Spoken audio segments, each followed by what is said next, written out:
हा आपण दरवाजा तारदाळमध्ये बसवलाय. सर तुमचं एकदा नाव सांगा. रोहित फडतारे. ओके, दरवाजाची फिटिंग वगैरे कसं वाटले तुम्हाला? फिटिंग वगैरे मस्त आहे, एक नंबर आहे. दरवाजा पूर्ण हेवी क्वालिटीमध्ये आहे. हा बसवण्यामागचं तुमचं कारण काय होतं? हा बसवण्यामागचं कारण म्हणला तर आम्हाला एकतर लाकडी आम्ही पण चॉईस केलता.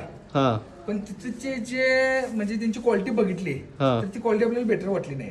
ओके, म्हणजे ही जी फिनिशिंग आहे फिनिशिंग नाही आहे आणि वारंवार त्याला आपण मेंटेनन्स सारखा करू शकतो. दरवर्षी पॉलिश करायला पाहिजे त्याला. मेंटेनन्स आहे त्याला. हो, आणि ठराविक म्हणजे कसं आता 100% तर आपण ते लाकूड म्हणला तर ओरिजिनल भेटणार नाही आपल्याला. बरोबर, आता भेटायचं कमी झालंय. त्यामुळे आपण हा बेटर मध्ये चांगला ऑप्शन घेतला.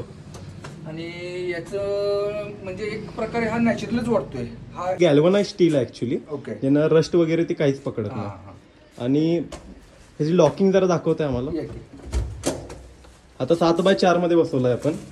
तर इथे लॉक बघितला ना तर 16 लॉक्स आहेत. इथे सेंट्रल लॉक्स आहेत, इथं लॉक्स आहेत, खाली लॉक्स आहेत आणि वर आणि खाली आणि टॉवर बोल्ट्स आहेत. आणि याचं इकडं 16 पॉईंट लॉकिंग सिस्टीम सोबत असा मदर अँड सन हा सण उघडतो पण असा. सर ओके, आणि पॉलिशची चिंता नाही, याला दरवाजा तोडून कोण आत येऊ शकत नाही.